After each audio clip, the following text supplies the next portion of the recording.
Look at the power of England though. It's all based on like India's intelligence, India's resources, but the resources of India, like the farmland, they've only begun to manipulate that because they're really going in and trying to manipulate the intelligence of the Indian farmer, the knowledge of seeds.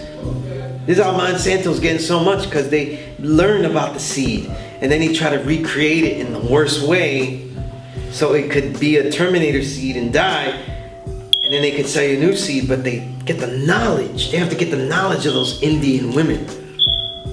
How they farm, how they develop, you know? And they do it in Mexico too with the corn and all that, right? And they do it with those, you know? They have to get the knowledge, the wisdom of those original people. It's not really the resources per se. It's essentially the knowledge, right?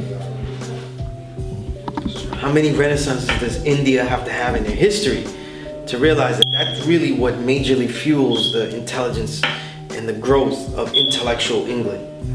Why? Because of some novels that they wrote.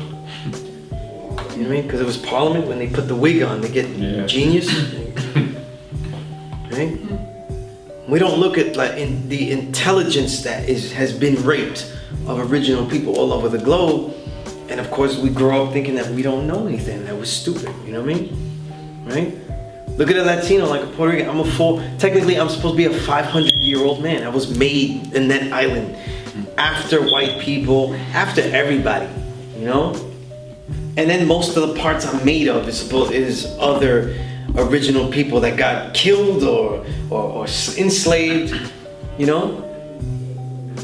And then I have to advocate the loving root of the Spaniard, who really is an uncivilized European who was majorly civilized by the Moors, right? And they held to the certain things that enabled them to go conquer, right? So we think small, we're told to think small, but it's like, our capital is tremendous. Our capital is tremendous though. If we just look at how we regenerate. We just keep complaining that we buy everything though. You know, black people buy everything, they spend all this money buying things. This is true. But we also don't look at, like, the only way to get beyond that is to look at like our intellectual capital. How many times do we spark certain things? Right? It revives things. Like people in the 50s, they kept saying like American culture is one of the greatest exports. When no one in America says that in any article, unless they don't call anything an export unless it makes money. American culture exported makes money. That means that it's what? That means what's getting exported though is like the arts, the entertainment, that it's making huge money. Now what's really getting exported? Us, the hip hop, blackness, the language, the way we speak, the way we walk, you know what I mean? The character of resilience under oppression. That whole thing was what fueled the American ethos of rugged individualism. They make up an imaginary villain that white people have to fight.